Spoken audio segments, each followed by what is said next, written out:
ಬೀದರ್ ಜಿಲ್ಲೆ ಹುಮ್ನಾಬಾದ್ ತಾಲೂಕಿನಲ್ಲಿ ಗಾದಾ ಕಾಂಪ್ಲೆಕ್ಸ್ನ ಧನಲಕ್ಷ್ಮಿ ಎಂಟರ್ಪ್ರೈಸಸ್ನಲ್ಲಿ ಕಾಲವಿ ಮೋಸಗಾರ ಚಲನಚಿತ್ರದ ನಟ ಆಗಿರುವ ಭರತ್ ಸಾಗರ್ ಅವರನ್ನು ಸನ್ಮಾನಿಸಲಾಯಿತು. ವಿಶೇಷವಾಗಿ ಈ ಚಲನಚಿತ್ರವು ಒಂದು ಕುಟುಂಬ ಕಾಮಿಡಿ ಡೈಲಾಗ್ ಫೈಟಿಂಗ್ ಇರುವಂತಹ ಉತ್ತಮ ಚಿತ್ರವಾಗಿದ್ದು, ಇದೇ ಮೊದಲ ಬಾರಿಗೆ ಭರತ್ ಸಾಗರ್ ಅವರು ನಾಯಕ ನಟನ ಪಾತ್ರದಲ್ಲಿ ಅಭಿನಂದಿಸಿದ್ದಾರೆ. ಈಗಾಗಲೇ ಈ ಚಿತ್ರದ ಹಾಡುಗಳು ಬಹಳಷ್ಟು ಪ್ರಸಿದ್ಧಿಯನ್ನ ಹೊಂದಿದ್ದು, ಇದೇ ಶುಕ್ರವಾರ 20ರಂದು ರಾಜ್ಯಾದ್ಯಂತ ಚಲನಚಿತ್ರ ಮಂದಿರಗಳಲ್ಲಿ ಪ್ರೇಕ್ಷಕರ ಮುಂದೆ ತೆರೆ ಕಾಣಲಿದೆ. ಹಾಗಾಗಿ ಎಲ್ಲರೂ ಕೂಡ ಚಿತ್ರಮಂದಿರಕ್ಕೆ ಹೋಗಿ ಕನ್ನಡ ಚಿತ್ರವನ್ನ ಬೆಳೆಸೋಣ, ಉಳಿಸೋಣ ಎಂದು ನಾಗಯ್ಯ ಸ್ವಾಮಿಯವರು ತಿಳಿಸಿದರು. ಇದೇ ಸಂದರ್ಭದಲ್ಲಿ ನಾಗಯ್ಯ ಸ್ವಾಮಿ, ವೀರೇಶ್ ಜಾಜಿ, ರಮೇಶ್ ಬುಳ್ಳ, ಗೋಪಾಲ್ ರಘೂಜಿ, ರವಿ ಪೋಚಂಪಲ್ಲಿ, ಗಣೇಶ್ ಪಾಂಚಾಳ, ರೇವಣಸಿದ್ದ, ಸಂತೋಷ್, ರಮೇಶ್, ಭೀಮಶಂಕರ್, ವಿನೋದ್, ದೀಪಕ್, ಗಣೇಶ್, ನಾಗೇಂದ್ರ, ಚಂದ್ರಕಾಂತ, ಅನಿಲ, ವಿನೋದ್ ಸೇರಿದಂತೆ ಅನೇಕರು ಉಪಸ್ಥಿತರಿದ್ದರು. ಬೀದರ್ ಜಿಲ್ಲೆ ಹುಮ್ನಾಬಾದ್ ತಾಲೂಕದಲ್ಲಿದ್ದೀವಿ.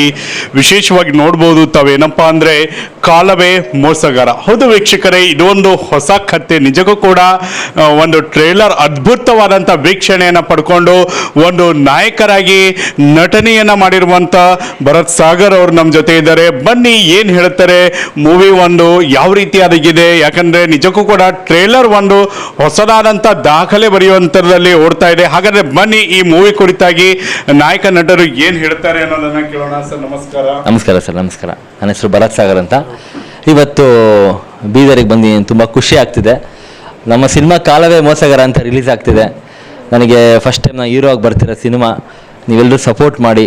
ಈ ಸಿನಿಮಾದಲ್ಲಿ ನಿಮಗೆ ಎಲ್ಲ ಥರ ಪ್ಯಾಕೇಜ್ ಇದೆ. ನಿಮಗೆ ಕಾಮಿಡಿ ಆಗಿರಲಿ, ಮ್ಯಾಥ್ಸ್ ಆಗಿರಲಿ, ನಿಮಗೆ ಸೆಂಟಿಮೆಂಟಲ್ ಆಗಿರಲಿ, ನೀಟಾಗಿ ಸಂಜಯ್ ಎಸ್ ಪುರಾಣಿಕ್ ಅವರು ಒಳ್ಳೆ ಥರ ಅದ್ಭುತವಾಗಿ ಒಂದು ಡೈರೆಕ್ಷನ್ ಮಾಡಿದ್ದಾರೆ. Different screen play.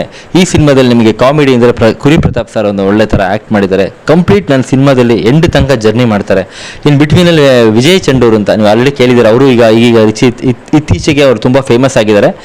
ಅವರು ಕೂಡ ನಂಗೆ ತುಂಬ ಕಾಮಿಡಿಯಾಗಿ, ಒಂಥರ ಕಾಮಿಕ್ ಆಗಿ, ಒಂದು ರೋಡಿಸಮ್ ಆಗಿರಲಿ, ಒಂದು ಡಿಫ್ರೆಂಟ್ ಜಾನರಲ್ಲಿ ಮಾಡಿದ್ದಾರೆ. ಆಮೇಲೆ ಶಂಕರ್ ಮೂರ್ತಿ ಅಂತ ಕಿರಿಕ್ ಪಾರ್ಟಿಯಲ್ಲಿ ನೀವು ನೋಡಿರ್ತೀರ ಆಲ್ರೆಡಿ, ರಕ್ಷಿತ್ ಶೆಟ್ಟಿ ಸಿನಿಮಾದಲ್ಲಿ ಅವರು ಕಿರಿಕ್ ಪಾರ್ಟಿ ಅಂತ, ಅವರು ಶಂಕರ್ ಮೂರ್ತಿ ಅಂತ ತುಂಬ ಫೇಮಸ್ ಅವರು ಕೂಡ ನನ್ನ ಸಿನಿಮಾದಲ್ಲಿ ಫುಲ್ ಎಂಟೈರ್ ಸಿನಿಮಾ ಟ್ರಾವೆಲ್ ಆಗಿದ್ದಾರೆ. ಸೊ ಮಾಸಿಗೆ ಬಂದರೆ, ಫೈಟಿಗೆ ಬಂದರೆ ನಮ್ಮ ತ್ರಿಲ್ಲಂ ಮಂಜು ಮಾಸ್ಟರ್ ಆಲ್ರೆಡಿ ನೀವು ಕೇಳಿದ್ದೀರ ಅವ್ರ ಬಗ್ಗೆ. ಅವರು ನಮ್ಮ ಸಿನಿಮಾದಲ್ಲಿ 3 ಫೈಟ್ನ ಕಂಪೋಸ್ ಮಾಡಿದ್ದಾರೆ. ಆಮೇಲೆ ಡ್ಯಾನಿ ಮಾಸ್ಟರ್ ಅಂತ 2 ಫೈಟ್ ಕಂಪೋಸ್ ಮಾಡಿದ್ದಾರೆ. ಆಮೇಲೆ ಮುಖ್ಯವಾಗಿ ಸಂಗೀತ ಅಂದರೆ ನಿಮ್ಗೆ ಗೊತ್ತಲ್ಲ, ಸಂಚಿತ್ ಹೆಗಡೆ ಅವರು ಒಳ್ಳೆ ತುಂಬ ಚೆನ್ನಾಗಿ ಹಾಡಿದ್ದಾರೆ ಈ ಸಿನಿಮಾದಲ್ಲಿ. ಅದು ಆಲ್ರೆಡಿ ಒಳ್ಳೆ ಥರ ವೈರಲ್ ಆಗಿದೆ. ಅದಕ್ಕೆ ಮುಂಚಿತವಾಗಿ ಹುಡುಗಿ ಬೇಕಾ ಬಾಟ್ಲು ಬೇಕಾ ಆ ಸಾಂಗ್ ಅಂತೂ ಎಲ್ಲೆಲ್ಲಿ ಹೋದ್ರು ಅಲ್ಲೆಲ್ಲ ಕಡೆನೂ ವೈರಲ್ ಆಗಿ ಎಲ್ಲ ಕಡೆ ಕೇಳ್ತಾ ಇರ್ತಾರೆ. ನನಗೆ ಖುಷಿ ಆಗುತ್ತೆ, ಇಷ್ಟು ಬೇಗ ಹುಡುಗಿ ಬೇಕಾ ಬಾಟ್ಲು ಬೇಕಾ ಇಷ್ಟು ಇಷ್ಟಪಟ್ಟಲ್ಲ ಅಂತ. ಸೊ ಹಾಗಾಗಿ ನನ್ನ ಸಿನಿಮಾದಲ್ಲಿ ನಿಮಗೆ ಮ್ಯೂಸಿಕಲ್ ಆಗಿರುತ್ತೆ, ಒಂದು ಎಮೋಷ್ನಲ್ ಆಗಿರುತ್ತೆ. ಕಂಪ್ಲೀಟ್ ಸ್ಟಾರ್ಟ್ ಆದರೆ ಎಂಡ್ ಆಗೋ ತನಕ ನೀವು ನೋಡ್ತಾನೆ ಇರಬೇಕು. ಅದು ನಿಮ್ಗೆ ಏನಾಗುತ್ತೆ ಅಂತಲೇ ಗೊತ್ತಾಗಲ್ಲ, ಎಂಡಿಗೆ ಗೊತ್ತಾಗುತ್ತೆ. ಒಳ್ಳೆಯ ಒಂದು ಟ್ರಾಜಿಡಿ ಎಂಡಿಂಗ್ ಕೊಡಲ್ಲ, ಹ್ಯಾಪಿ ಎಂಡಿಂಗ್ ಇರುತ್ತೆ. ತುಂಬ ಇಷ್ಟಪಡ್ತೀರಾ. ಬೀದರಿಗೆ ಬಂದು ತುಂಬ ಖುಷಿ ಆಯಿತು ನನಗೆ. ಇವ್ರು ನಾಗಯ್ಯ ಸ್ವಾಮಿಯವರು ಅವಾಗಿಂದ ಬ್ಯಾಕ್ ಬೋನ್ ಆಗಿದ್ದಾರೆ. ನನಗೆ ಇವರು ಇವತ್ತಿಗೂ ಬ್ಯಾಕ್ ಬೋನ್ ಆಗಿದ್ದಾರೆ. ಇವತ್ತಿಗೂ ಅವ್ರು ಕರೆದ್ರು ಪಾಪ, ತುಂಬ ಖುಷಿ ಆಯಿತು. ಅವರು ಫಸ್ಟ್ ಶೋನೇ 100 ಟಿಕೆಟ್ಸ್ ತಗೋತೀನಿ ಅಂದರೆ ನಂಗೆ ತುಂಬ ಖುಷಿ ಆಯಿತು. ಅದೇ ನನಗೆ ಅದೇ ಸಾತು. ಇದೇ ಒಂದು ಹೊಸ ಕಲಾವಿದನ ಬೆಳೆಸೋದ್ರಿಂದ ಹಿಂಗೆ ಸರ್, ಹಿಂಗೆ ಬೆಳೆದಾಗಲೇ ಕನ್ನಡ ಒಂದು ಬೇರೆ ರೇಂಜಿಗೆ ಬೆಳೆಯುತ್ತೆ.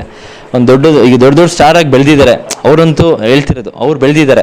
ಈ ಹೊಸ ಸ್ಟಾರ್ ಬರಬೇಕು ಅಂದರೆ ಹೊಸ ಕಲಾವಿದರಿಗೆ ನೀವು ಸಪೋರ್ಟ್ ಮಾಡಿದಾಗಲೇ, ನಮ್ಮಂಥ ಕಲಾವಿದರು ಬಂದಾಗಲೇ ಕನ್ನಡ ಬೆಳೆಯೋಕ್ಕೆ ಸಾಧ್ಯ. ಕನ್ನಡ ಬೆಳೆಸಬೇಕು ಅಂತ ಹೇಳೋದಲ್ಲ, ಈ ಥರ ಕನ್ನಡ ಸಿನಿಮಾ ನೋಡಿದಾಗಲೇ ಕನ್ನಡ ಬೆಳೆಯೋದು. ಸರ್ ನಿಜಕ್ಕೂ ಕೂಡ ಒಂದು ಟೈಟಲ್ ಬಗ್ಗೆ ನಾವು ವಿಚಾರ ಮಾಡಿದರೆ ಕಾಲವೇ ಮೋಸಗಾರ, ನಿಮ್ಮ ಪ್ರಕಾರ ಹೇಗೆ ಟೈಟಲ್ ರೆಡಿ ಆಯಿತು ಅಂತ? ಸರ್ ಕಾಲವೇ ಮೋಸಗಾರ ಆ್ಯಕ್ಚುಲಿ ನನಗೂ ಟೈಟಲ್ ಗೊತ್ತಿರಲಿಲ್ಲ. ನಮ್ಮ ಡೈರೆಕ್ಟ್ರ್ ಹೇಳಿದರು ನಮ್ಮ ಸಿನಿಮಾಗೆ ಏನು ಗೆಸ್ ಮಾಡಿ ಅಂತ ಏನೇನೋ ಹೇಳಿದೆ ಹೆಸರು. ಆಮೇಲೆ ಲಾಸ್ಟಿಗೆ ಅವರು ಗೆಸ್ ಮಾಡಿ ಇಲ್ಲಿ ನಡೀತಿರೋದೇ ಹೇಳ್ತಾ ಇದ್ದೀನಿ ಅಂತೇಳಿ ಕಾಲವೇ ಮೋಸಗಾರ ಅಂದರು. ಅವಾಗ ಗೊತ್ತಾಯಿತು ಯಾಕೆ ಸರ್ ಕಾಲವೇ ಮೋಸಗಾರ. ಕಾಲವೇ ಮೋಸಗಾರ ಅರ್ಥ ನಿಂಗೆ ಗೊತ್ತಾಗುತ್ತೆ ನೀನು ನೋಡ್ತಾನೆ ಅಂದಾಗ. ಕಾಲ ಹೆಂಗೆ ನಮಗೆ ಮೋಸ ಹೆಂಗೆ ಮಾಡುತ್ತೆ ಕಾಲ ಪ್ರತಿಯೊಂದು ಕ್ಷಣನೂ. ಈಗ ನಾನು ಫಾರ್ ಎಕ್ಸಾಂಪಲ್ ಈ ಟ್ರಾಫಿಕಲ್ಲಿ ಹೋಗಿರ್ತೀನಿ, ಎಲ್ಲೋ ಒಂದು ಕಡೆ ಫಾಸ್ಟಾಗಿ ಹೋಗಬೇಕು, ಎಲ್ಲೋ ಒಂದು ಡೆಸ್ಟಿನಿ ರೀಚ್ ಆಗಬೇಕಂದ್ರೆ ಟ್ರಾಫಿಕ್ ಜಾಮ್ ಆಗಿರೋದು, ಹೋಗೋಕ್ಕಾಗಲ್ಲ. ಈಗ ಆ್ಯಂಬುಲೆನ್ಸಲ್ಲಿ ಪಾಪ ಯಾರಿಗೋ ಒಬ್ರು ಹುಷಾರಿರೋಲ್ಲ, ಅವರೊಬ್ರು ರೀಚ್ ಆಗಬೇಕು ಅಂದರೆ ಆ್ಯಂಬುಲೆನ್ಸಲ್ಲಿ ಅಡೆತಡೆಯಾಗಿ ಅವ್ರಿಗೇನೋ ಹೆಚ್ಚು ಕಮ್ಮಿ ಆಗುತ್ತೆ. ಸೊ ನನ್ನ ಲೈಫಲ್ಲೂ ನನಗೂ ತುಂಬ ಕಾಲವೇ ಮೋಸಗಾರ ಆಗಿದೆ. ನಿಮ್ಮ ಲೈಫಲ್ಲೂ ಆಗಿರುತ್ತೆ, ಪ್ರತಿಯೊಂದು ಲೈಫಲ್ಲೂ ಆಗಿರುತ್ತೆ. ಆದರೆ ಕಾಲವೇ ಮೋಸಗಾರದಲ್ಲೂ ನನಗೆ ಪಾಸಿಟಿವ್ ತುಂಬ ಆಗಿದೆ. ಏನಾಗಿದೆ ಅಂದರೆ ನಾನು ಓದಿರೋದು ಮಾಸ್ಟರ್ ಇನ್ ಫಾರ್ಮಸಿ. ಸೊ ಆ ಜರ್ನಿಯಿಂದ ಬಂದ್ಬಿಟ್ಟು ಎಲ್ಲರೂ ಹೇಳ್ತಾರೆ ಇನ್ನೇನು ಕೆಲಸಕ್ಕೆ ಹೋಗೋದಲ್ವಾ, ಅಲ್ಲಿ ಹೋಗೋದಲ್ವಾ ಅಂತ. ನಂಗೆ ರೆಕಗ್ನೇಷನ್ ತುಂಬ ಚೆನ್ನಾಗಿ ಸಿಗ್ತಾ ಇದೆ ಇಂಡಸ್ಟ್ರಿ. ಸೊ ನಾನು ಓದಿದ್ದೆ ಒಂದು, ಸಿನಿಮಾದಲ್ಲಿ ಬಂದಿದೆ ಒಂದು. ಇವತ್ತಿಗೆ ನಾನು ಒಂದು ಕಾಲವೇ ಮೋಸಗಾರದಲ್ಲಿ ಕಾಲುವೆ ಮೋಸಗಾರದಲ್ಲಿ ಒಂದು ಒಳ್ಳೆ ಹೀರೋ ಆಗಿ ಬಂದು ಆ ಕಾಲುವೆ ಮೋಸಗಾರ ಆಗಿದೆ. ನಿಜಕ್ಕೂ ಕೂಡ ರಾಜ್ಯಾದ್ಯಂತ 20ನೇ ತಾರೀಕಿನಂದು ಒಂದು ಅದ್ಧೂರಿಯಾಗಿ ಬಿಡುಗಡೆ ಆಗ್ತಾ ಇದೆ. ಒಂದು ನಾಯಕ ನಟನಾಗಿ ಮೊದಲೇ ಬಾರಿ ಇದು ಮಾಡಿದ್ದೀರಾ. ಸೊ ಹೇಗೆ ಅನಿಸುತ್ತೆ ಕಲಬುರಗಿ ಬೀದರ್ ಜನನ್ನ ನೋಡಿದ್ರೆ? ಸರ್ ಉತ್ತರ ಕರ್ನಾಟಕ ಅಂದರೆ ಜೀವಕ್ಕೆ ಜೀವ ಕೊಡ್ತಾರೆ ಸರ್. ನಾನು ನೋಡಿರೋ ಅದಕ್ಕೆ ನಾನು ಉತ್ತರ ಕರ್ನಾಟಕಕ್ಕೆ ಇವತ್ತು ಬೆಳಿಗ್ಗೆ ನಾನು ಬೆಂಗಳೂರಿಂದ ನಾನು ನಿದ್ದೆ ಮಾಡಿಲ್ಲ. ನಾನು ಕರೆಕ್ಟಾಗಿ ಹೇಳ್ಬೇಕು, ಸೀರಿಯಸ್ಲಿ ನಾನು ಜನಗಳನ್ನ ನೋಡಬೇಕು, ಅವ್ರು ನಂಗೆ ಸಾಥ್ ಕೊಡ್ತಾರೆ ಅಂತ ಅಲ್ಲಿಂದ ಇಲ್ಲಿಗೆ ಬಂದಿದ್ದೀನಿ.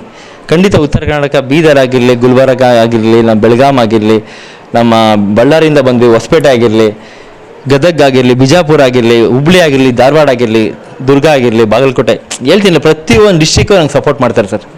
ಖಂಡಿತವಾಗಿ ನಾನು ಗೆದ್ದೇ ಗೆಲ್ಲಿಸ್ತಾರೆ, ನನಗೆ ಗೆದ್ದೇ ಗೆಲ್ತೀನಿ ಸರ್. ಯಾವುದಾದ್ರೂ ಒಂದು ಖಡಕ್ ಆಗಿರುವಂಥ ಡೈಲಾಗ್ ಏನಾದರೂ ಸಿನಿಮಾದಲ್ಲಿ ಇದೆಯಲ್ಲ ಸರ್, ಬಂದಿರೋದು ಲವರ್ ಬಾಯ್ ಅಲ್ಲ, ಆಲ್ರೆಡಿ ಮಿಸೈಲ್ ಇಲ್ಲಿ. ಜಿಲ್ಲೆಗೆ ಕಾಲವೇ ಮೋಸಗಾರ ಅಂತಕ್ಕಂಥ ಒಂದು ಮೂವಿಯ ಚಲನಚಿತ್ರದ ನಾಯಕ ನಟನಾಗಿ ಪ್ರಪ್ರಥಮವಾಗಿ ನಮ್ಮ ಬೀದರ್ ಜಿಲ್ಲೆಗೆ ಭಾಳಷ್ಟು ಹೆಮ್ಮೆಯಾಗಿ ಅವರು ಬಂದಿದ್ದಾರೆ. ಯಾಕಂದರೆ ಇದಕ್ಕಿಂತ ಮೊದಲು ಬಂದಿದ್ದರು, ಆದರೆ ಸಹಿತ ಅವರು ಉತ್ತರ ಕರ್ನಾಟಕ ಅಂದ ತಕ್ಷಣ ನಮ್ಮ ಕರ್ನಾಟಕದ ಕಿರೀಟ ಅಂತಂದರೆ ಬೀದರ್. ಸೊ ಹಾಗಾಗಿ ಈ ಬೀದರ್ ಮಣ್ಣಿನಲ್ಲಿ ಅಷ್ಟು ಶಕ್ತಿ ಇದೆ ಅಂತ ಇಟ್ಕೊಂಡು ಅವರು ಈ ಭಾಗಕ್ಕೆ ಬಂದು ನಮ್ಮನ್ನೆಲ್ಲ ಪ್ರೀತಿ ನಮಗೆ ಕೊಡಬೇಕು ಅಂತಕ್ಕಂಥದ್ದನ್ನು, ಸಹಕಾರವನ್ನು ನೀಡಬೇಕು ಅಂತಕ್ಕಂಥದ್ದನ್ನು ತಿಳ್ಕೊಂಡು ಆಗಮಿಸಿದ್ದಾರೆ. ಸೊ ಅದಕ್ಕಾಗಿ ಈ ಟೈಟಲ್ ಹೆಸರೇ ಚೆನ್ನಾಗಿ ಕೊಟ್ಟಿದ್ದಾರೆ ಡೈರೆಕ್ಟರ್ಸ್.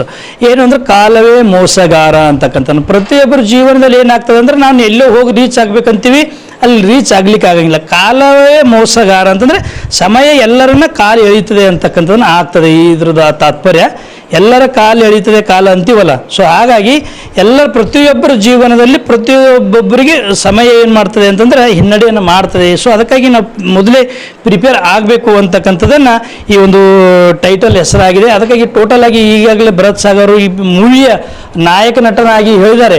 ಇದರಲ್ಲಿ ಆ್ಯಕ್ಷನ್ ಇದೆ, ಮಾಸ್ ಇದೆ, ಫ್ಯಾಮಿಲಿ ಓರಿಯೆಂಟೆಡ್ ಇದೆ. ಪ್ರತಿಯೊಂದು ಈ ಯುವಕರಿಗೆ ಏನು ಬೇಕಾಗ್ತದೆ ಅಂತ ಮೆಸೇಜನ್ನು ಕೊಟ್ಟಿದ್ದಾರೆ. ಸೊ ಒಟ್ಟಿನಲ್ಲಿ ಇದ್ರ ಪ್ಯಾಕೇಜ್ ಏನು ಅಂದರೆ ಸೊಸೈಟಿಗೆ ನಾವು ಕೊಡ್ತಕ್ಕಂಥ ಕಾಂಟ್ರಿಬ್ಯೂಟ್ ಏನು ಅಂದಾಗ, ಸೊ ಒಟ್ಟಿನಲ್ಲಿ ಈ ಸೊಸೈಟಿಗೆ ಒಳ್ಳೆ ರೀತಿಯಾಗಿರ್ತಕ್ಕಂಥ ಮಾರ್ಗವನ್ನು ತೋರಿಸಬೇಕು ಅನ್ನೋ ದೃಷ್ಟಿಕೋನವಾಗಿಟ್ಕೊಂಡು ಈ ಡೈರೆಕ್ಟರ್ಸ್ ಅದನ್ನು ಇದು ನಿರ್ಮಾಣವನ್ನು ಮಾಡಿದ್ದಾರೆ. ಜೊತೆಗೆ ಹೊಸ ಯುವಕರನ್ನು ದಾರಿ ತಪ್ತಾ ಇರ್ತಾರೆ. ಸೊ ಅಂಥದನ್ನು ಸ್ವಲ್ಪ ಎಲ್ಲೋ ಒಂದು ದಾರಿ ಮಾರ್ಗದರ್ಶನಕವಾಗಿ ಈ ಮೂವಿದ ಅರ್ಥ ಆಗ್ತದೆ ಅಂತಕ್ಕಂಥದ್ದನ್ನು ನಮ್ಮಿಂದಾಗಿದೆ. ಈಗಾಗಲೇ ಭರತ್ ಸಾಗರ್ ಅವರು ಬಹಳಷ್ಟು ಶ್ರಮಜೀವಿ ಇದ್ದಾರೆ, ಹಾರ್ಡ್ ವರ್ಕರ್ ಇದ್ದಾರೆ. ಸೊ ಅದಕ್ಕಾಗಿ ನಮ್ಮ ಇಡೀ ಕರ್ನಾಟಕ ಅವರನ್ನು ಆಶೀರ್ವದಿಸಬೇಕು, ಅವರನ್ನು ಅಭಿನಂದಿಸಬೇಕು, ಅವರನ್ನು ಎತ್ತರ ಮಟ್ಟಕ್ಕೆ ಒಯ್ಯಬೇಕು. ಯಾಕಂದರೆ ನಾವು ಕನ್ನಡ ಅಂದ ತಕ್ಷಣ ನಮಗೆ ನೆನಪಿಗೆ ಆಗ್ತದೆ ಕುವೆಂಪು, ಬೇಂದ್ರೆ ಅಂತಕ್ಕಂತ ಹೇಳ್ತೀವಿ.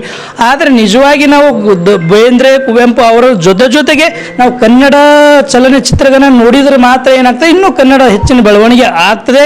ಇತ್ತಿತ್ತಲಾಗಿ ಆಧುನಿಕ ಜಗತ್ತಿನಲ್ಲಿ, ಆಧುನಿಕ ಯುಗದಲ್ಲಿ ಕನ್ನಡ ಮರೆಮಾಚ ಹೋಗ್ತಾ ಇದೆ. ಆದರೆ ಸಹಿತ ಏನು ಅಂದರೆ ಇಂಥ ಕನ್ನಡ ಮೂವಿಗಳನ್ನು ನೋಡ್ತಾ ಇರೋದ್ರಿಂದ ಮುಂದಿನ ಪೀಳಿಗೆಗೆ ನಮ್ಮ ಕನ್ನಡ ಭಾಷೆಯಲ್ಲಿ ಎಷ್ಟು ಅದ್ಭುತವಾಗಿರ್ತಕ್ಕಂಥ ಶಕ್ತಿ ಇದೆ ಅಂತಕ್ಕಂಥದ್ದನ್ನು ನಾವು ಅರ್ಥ ಮಾಡ್ಕೊಳ್ಳೋದು ಮುಖಾಂತರ ಒಳ್ಳೆ ರೀತಿಯಾಗಿರ್ತಕ್ಕಂಥ ಈ ಕನ್ನಡ ಚಲನಚಿತ್ರಗಳನ್ನು ನಾವೆಲ್ಲರೂ ನೋಡೋಣ, ಇಂಥ ಉದಯೋನ್ಮುಖ ನಾಯಕರನ್ನು ಬೆಳೆಸೋಣ ಅಂತಕ್ಕಂಥನೇ ಹೇಳುವುದು ಮುಖಾಂತರ ನಿಮ್ಮ ಮಕ್ಕಳ ಉಜ್ವಲ ಭವಿಷ್ಯಕ್ಕಾಗಿ ಶ್ರೀ ಶಾಬ್ರ ರೇಣುಕಾ ವೀರ ಗಂಗಾಧರ ಶಿವಾಚಾರ್ಯರ ಮಾರ್ಗದರ್ಶನದಲ್ಲಿ ನಡೆಯುತ್ತಿರುವ ಶ್ರೀ ಶಿವಯೋಗಿ ವಿದ್ಯಾಲಯ ಶಾಲೆಯಲ್ಲಿ ದಾಖಲಾತಿ ಪಡೆಯಿರಿ. ಇಲ್ಲಿ 1ನೇ ತರಗತಿಯಿಂದ 10ನೇ ತರಗತಿಯವರೆಗೆ ಪ್ರವೇಶ ಪ್ರಾರಂಭವಾಗಿದ್ದು, ಉನ್ನತ ಗುಣಮಟ್ಟದ ಶಿಕ್ಷಣದ ಜೊತೆಗೆ ಆಟ, ಯೋಗಾಸನ, ಡ್ಯಾನ್ಸ್, ಕರಾಟೆ ತರಬೇತಿಯೂ ನೀಡಲಾಗುತ್ತದೆ. 5ನೇ ತರಗತಿಯಿಂದ 10ನೇ ತರಗತಿಯವರೆಗೆ ವಸತಿ ಸೌಲಭ್ಯವೂ ಕೂಡ ಲಭ್ಯವಿದೆ. ನುರಿತ ಶಿಕ್ಷಕರಿಂದ ಬೋಧನೆ ನೀಡಲಾಗುತ್ತದೆ. ಎಸ್ಎಸ್ಎಲ್ಸಿಯಲ್ಲಿ ಈ ಶಾಲೆಯ ಫಲಿತಾಂಶವು 100%ವಾಗಿದೆ. ಹಾಗಿದ್ರೆ ತಡೆಯಾಕೆ, ಇಂದೇ ಭೇಟಿ ನೀಡಿ ಶ್ರೀ ಶಿವಯೋಗಿ ವಿದ್ಯಾಲಯ, ಹುಮ್ನಾಬಾದ್. ಹೆಚ್ಚಿನ ಮಾಹಿತಿಗಾಗಿ ಸಂಪರ್ಕಿಸಿ 8747071091 ಅಥವಾ 9164643288.